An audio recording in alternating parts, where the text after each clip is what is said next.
Good morning. Hello, যাই হোক, আমি প্রত্যেককেই আন্তরিক শুভেচ্ছা অভিনন্দন জানাই, সমস্ত প্রকেডি ফ্যামিলি মেম্বার। এবং সর্বোপরি আপনারা জানেন যে মানুষটার নেতৃত্বে এবং পরিকল্পনায় আমরা এগিয়ে চলেছি। ম্যানেজমেন্টের অন্যতম মানুষ আমাদের প্রিয় সিএমডি স্যার বিশেষ সুবোধবাবু, এবং আরও অন্যতম দুজন ডিরেক্টর হারুন স্যার এবং শাহাবুদ্দিন স্যার। ম্যানেজমেন্টকে আমার তরফ থেকে সম্মানিত করার জন্য আমার আন্তরিক শুভেচ্ছা অভিনন্দন জানাই। অ্যাকচুয়ালি আজকে আমাদের বক্তব্যের দিন নয়, আপনারা জানেন আমাদের একটা হিউজ প্রোগ্রাম শিডিউল আছে। প্রচুর নতুন মানুষ অ্যাচিভমেন্ট করেছেন বিভিন্ন ক্যাটাগরিতে, আমরা তাদেরকে আজকে পাবো।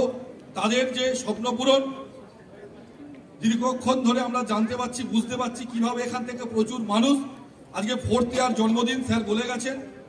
100 জন মানুষকে নিয়ে স্টার্ট হয়েছিল, আজকে কিন্তু কয়েক হাজার মানুষ, কয়েক লাখ মানুষ আজকে এর সঙ্গে জুড়ে গেছে। আমার প্রত্যেকের কাছে একটাই আহ্বান, আজকে যেনারা এই হলে উপস্থিত আছেন, এই যে মূল্যবান সময়টা ওনারা দিয়েছেন, এমন কিছু এখান থেকে নিয়ে বাড়ি ফিরবেন। সত্যি সামনের বছর প্রতি বছর যেমন এক একটা করে কোটিপতি মানুষ, লক্ষপতি মানুষ কিন্তু আজকে আমরা দেখতে পাচ্ছি বেরিয়ে চলেছে।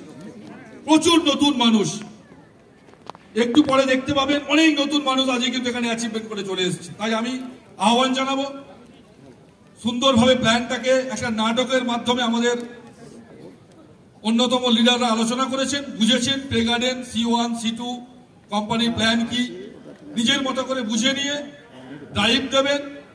আমার বিশ্বাস আগামী 5th ইয়ার নতুন মানুষের স্বপ্ন পূরণ হবে এবং প্রচুর মানুষ তার সাকসেসের জায়গায় যাবে। তাই আমি আলোচনা দীর্ঘায়িত না করে প্রত্যেকের ব্যবসা শ্রীবৃদ্ধি, শারীরিক সুস্থতা এবং আগামী দিনে এখান থেকে সাকসেস পাবেন, এই বলে আমার সংক্ষিপ্ত আলোচনা শেষ করলাম। ধন্যবাদ।